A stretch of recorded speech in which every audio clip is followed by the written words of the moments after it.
So hey guys, welcome to my channel zoology vibes. Hope you are good and fine. So आज हमारा एक नया news start हो रहा है which is the urogenital system. So urogenital system की जब हम बात करते हैं तो आज के लेक्चर में हम इंट्रोडक्शन देखेंगे और इसका एम्ब्रियोनिक डेवलपमेंट देखेंगे हम यूरिनरी सिस्टम का।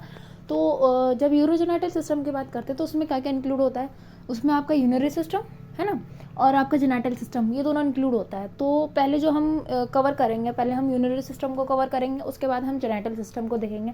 यूरिनरी सिस्टम में क्या आता है आपका, यूरिनरी सिस्टम में वो सिस्टम है, वो ऑर्गन इंक्लूड होते हैं जो आपका यूरिन फॉर्मेशन में हेल्प करते हैं। यूरिन के प्रोसेस को जो बनाते हैं, यूरिन को जो बनाते हैं उसको, वो उन ऑर्गन को इंक्लूड करते हैं हम यूरिनरी सिस्टम में। और जेनाइटल सिस्टम में हमारे रिप्रोडक्टिव सिस्टम आते हैं, जैसे वो पेनिस, यूटरस है ना, तो स्पर्म, ओवरीज, ये सब जो आते हैं हमारे जेनाइटल सिस्टम में आते हैं।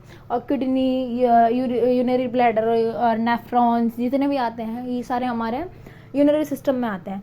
तो सबसे पहले हम देखेंगे embryonic development of urinary system.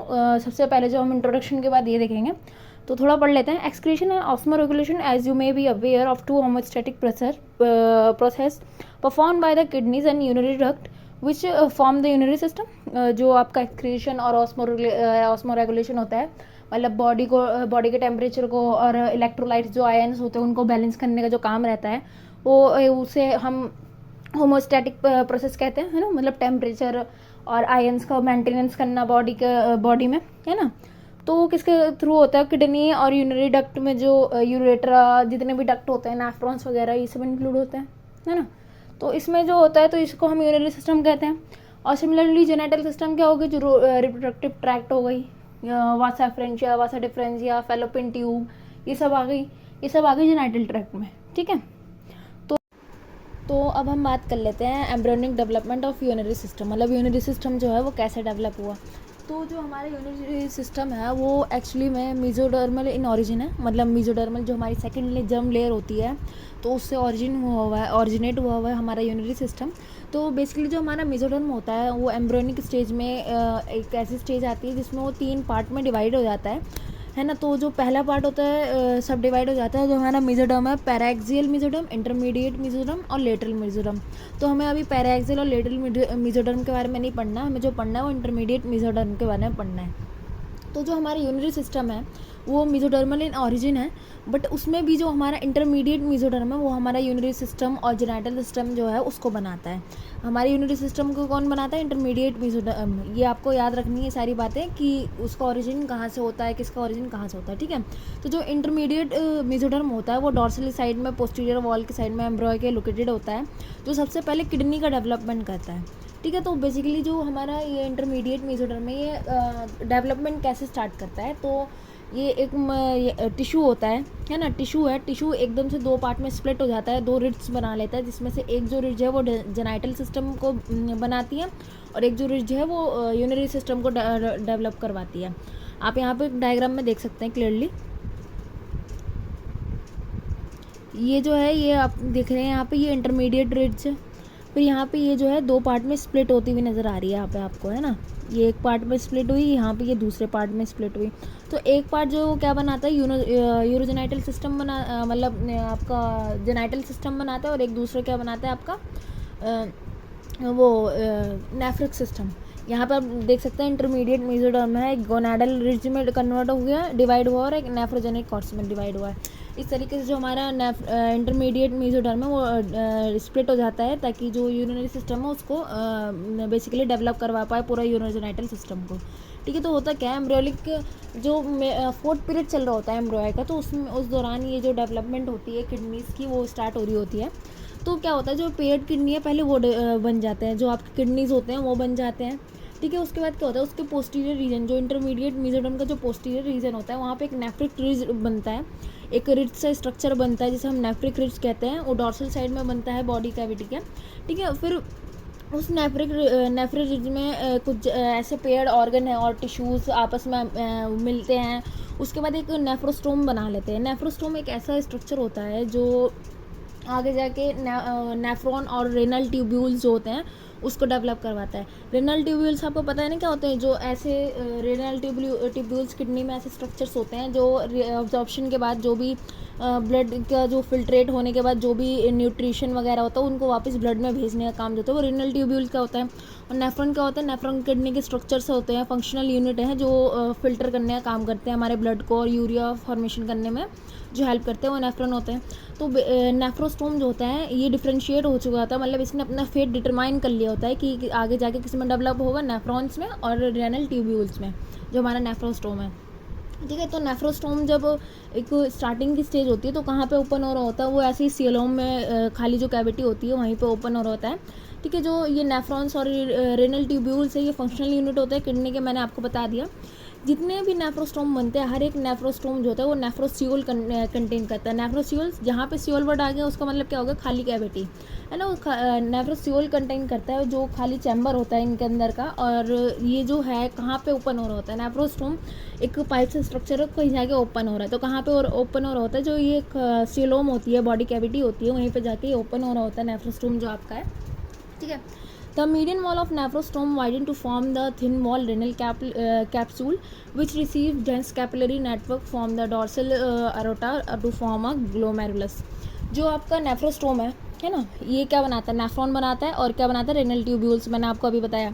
तो कैसे बनाता है, इसका जो मीडियन वॉल होता है, जो बीच का पोर्शन होता है वो थोड़ा स्वेल कर जाता है, चौड़ा हो जाता है और वो किस में डेवलप होता है, एक रीनल कैप्सूल बनाता है जिसे हम बोमन्स कैप्सूल भी कहते हैं। रीनल कैप्सूल, बोमन्स कैप्सूल, बात एक है। और उसमें क्या होता है, डेंस कैपिलरीज, मतलब बहुत सारी नेटवर्क ऑफ कैपिलरीज आ जाती है जिसे हम ग्लोमेरुलस कहते हैं। सारी चीज़ें हम 11th में पढ़ के आ चुके हैं, नेफ्रॉन्स का स्ट्रक्चर।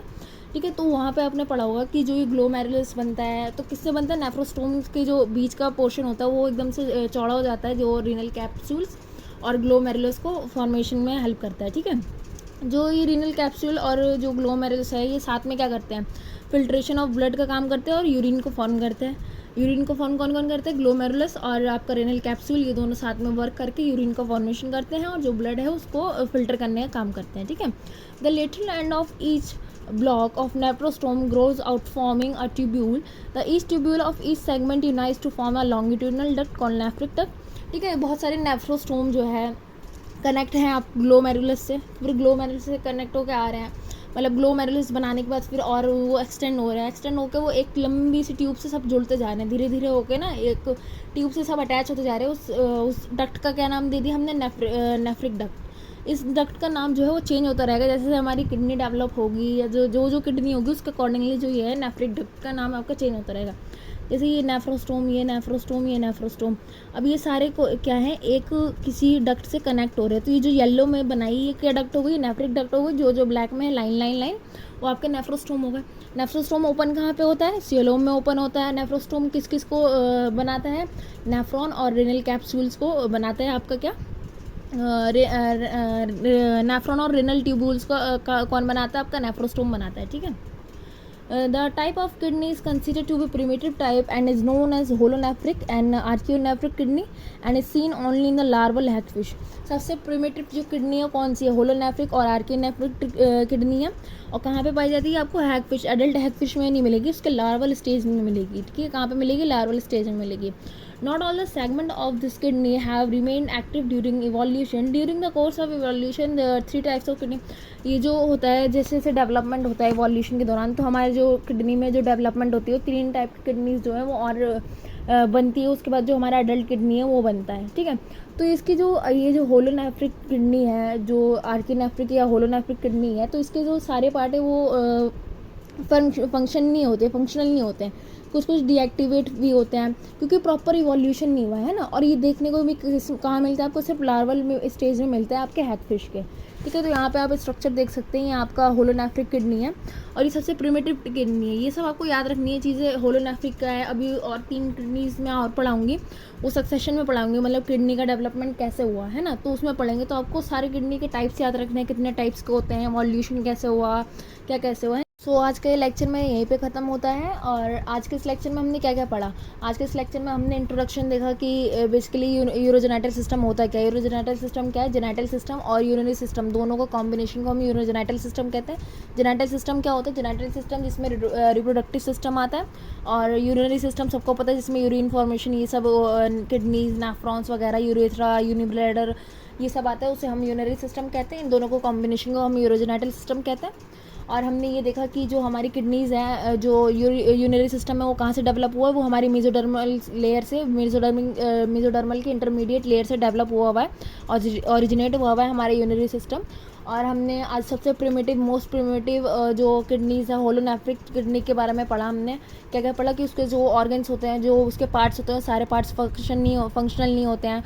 हमारा जो सबसे पहले हमारी जो किडनीज़ होती हैं, जो यूरिनरी सिस्टम है, उसमें क्या डेवलप होता है, paired organ which is kidney develop होती है सबसे पहले। उसके बाद नेफ्रोस्टोम डेवलप होता है। नेफ्रोस्टोम किस किस को आगे जाके बनाता है, नेफ्रॉन्स और रेनल ट्यूब्यूल्स। रेनल ट्यूब्यूल्स का काम क्या होता है, जो भी हमारे न्यूट्रिएंट्स फिल्टर होने के बाद बच जाते हैं उन्हें वापस ब्लड में छोड़ना, ये हमारे रेनल ट्यूब्यूल्स का काम है। नेफ्रॉन का काम सबको पता है कि फॉर्मेशन ऑफ यूरिन करना, ब्लड को फिल्ट्रेट करना, है ना, ये सारे काम आपके नेफ्रॉन्स में इंक्लूड होते हैं। और हमने होलोनेफ्रिक किडनी देखी कि सबसे प्रिमिटिव किडनी वही होती है। सो अगले लेक्चर में हम सक्सेशन ऑफ किडनी देखेंगे, मतलब किडनी कैसे कैसे डेवलप हुई, पहले कौन सी किडनी आई, फिर कौन सी, फिर जाके एडल्ट किडनी जो आई है, ह्यूमन बींग्स में देखेंगे, मैमल्स में, रेप्टाइल्स में, सब में देखेंगे। सो आज के लेक्चर में यहीं पे ख़त्म होता है। होपफुली आपको वीडियो पसंद आई होगी। वीडियो पसंद आए तो लाइक शेयर सब्सक्राइब करना बिल्कुल मत भूलें। Thank you.